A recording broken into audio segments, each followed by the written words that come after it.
আসসালামু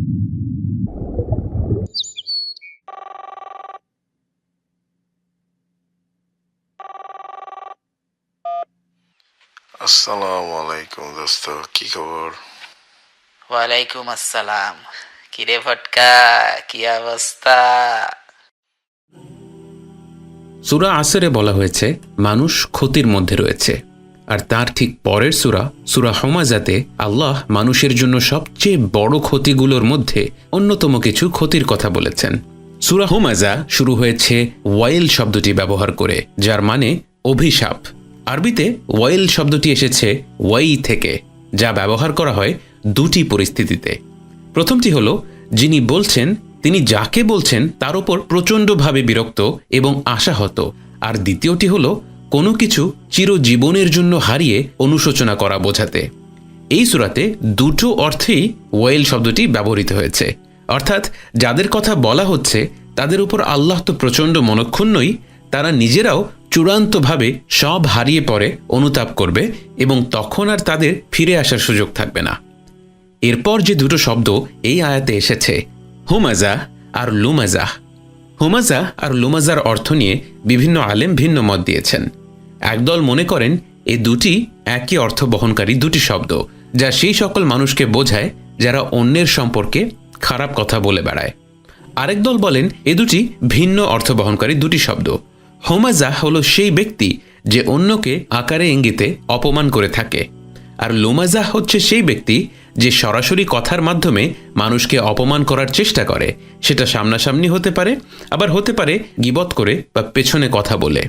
ইবনে আব্বাস রাদিয়াল্লাহু আনহু বলেছেন, হুমাযা হচ্ছে কারো সম্পর্কে তাদের পেছনে খারাপ কিছু বলা, আর লুমাযা হচ্ছে তাদের সামনেই তাদের সম্পর্কে খারাপ কিছু বলা।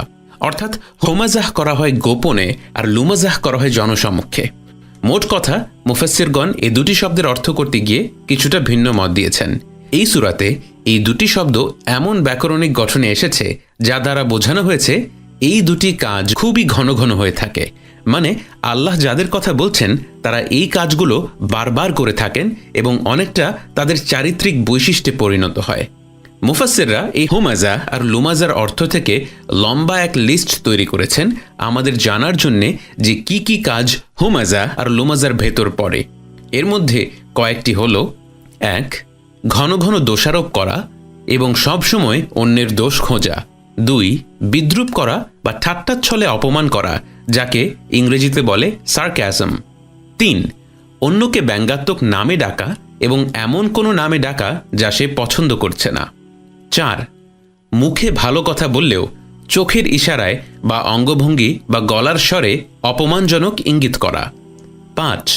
কারো পেছনে তাদের সম্পর্কে এমন কিছু বলা যা তারা পছন্দ করবে না, যাকে আমরা বলে থাকি গীবত করা। এই কাজগুলো করা হতে পারে খুবই সুচিন্তিতভাবে কারো মনের জোর বা মনোবল ভেঙে দেবার জন্য, আবার হতে পারে কোনো চিন্তাভাবনা ছাড়াই শুধুমাত্র দুষ্টমি করার উদ্দেশ্যে।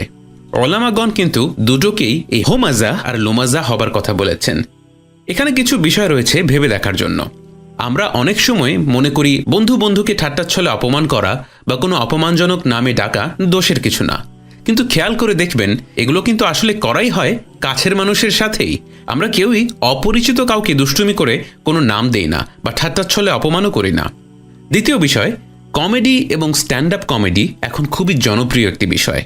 এটি করাই হয়ে থাকে মূলত কারো জাতীয়তা, কথা বলার ধরন, উচ্চারণ, সংস্কৃতি, খাবার দাবার, চেহারা, কাপড় চোপড়, হাসির একটি ব্যাপার হিসেবে উপস্থাপন করে। এ ধরনের বিনোদন কি হুমাযা এবং লুমাযার পর্যায়ে পড়ছে কিনা তা নিয়ে চিন্তা করার যথেষ্ট সুযোগ রয়েছে। তৃতীয় বিষয়, আমরা খুব সহজেই বেনিফিট অফ ডাউট দিতে পারি কিনা। যদি দেখি কোনো মুসলিম ভাই আপাত দৃষ্টিতে অপ্রীতিকর কোনো কাজ করছে, আমাদের মাথায় কোন ধরনের চিন্তা আসে? আমরা চিন্তা করলে দেখব সেই অপ্রীতিকর কাজ করার সম্ভাব্য কোনো ভালো বা যুক্তিসঙ্গত কারণ অবশ্যই পাওয়া যাবে। যেমন আপনার সাথে প্রতিদিন মসজিদে আসা যাওয়া করা ভাইটি রমজান মাসে রোজা না রাখার একটা কারণ হতে পারে ডাক্তারের নিষেধ। চতুর্থ পয়েন্ট, কারো পেছনে খারাপ কথা বলাটা সম্পর্কে আমরা সবাই জানি, একে বলা হয় গীবত করা। আল্লাহ তাআলা পবিত্র কোরআনে গীবত করাকে তুলনা করেছেন একটি ভয়ঙ্কর শিউরে ওঠার মতো একটি বিষয়ের সাথে, নিজের মৃত ভাইয়ের শরীর থেকে মাংস খাওয়ার সাথে। আমরা অনেক সময় এই ভয়ঙ্করতম অপরাধগুলোর মধ্যে একটিকে না জেনে বৈধতা দেওয়ার চেষ্টা করি এ বলে, আমি তো তার সম্পর্কে যা বলছি তার সবই সত্য, আমি তো মিথ্যা বলছি না। আবু হুরায়রা রাদিয়াল্লাহু আনহু বর্ণিত একটি হাদিসে রাসূল সাল্লাল্লাহু আলাইহি ওয়াসাল্লাম স্পষ্ট করে বলেছেন, কারো পেছনে অপছন্দনীয় সত্য কথা বলাটাই হলো গীবত। আবার অনেক সময় কারো সম্পর্কে কথা বলতে গিয়ে আমরা বলি, আর বললাম না, বললে গীবত করা হয়ে যাবে।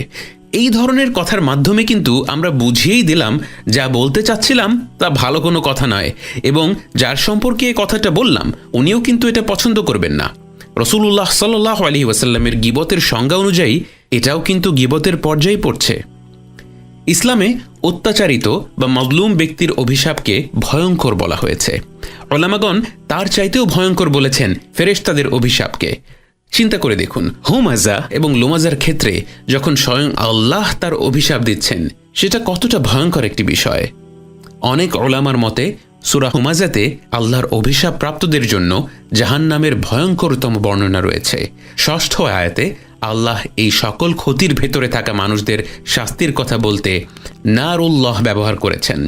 নার এবং আল্লাহ নামটি মিলে হয় নারুল্লাহ, যেখানে নার মানে আগুন, আগুনের পাশে আল্লাহ তার নাম বলেছেন।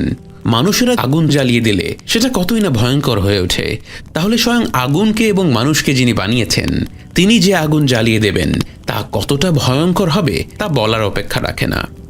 আল্লাহ যেন সে আগুন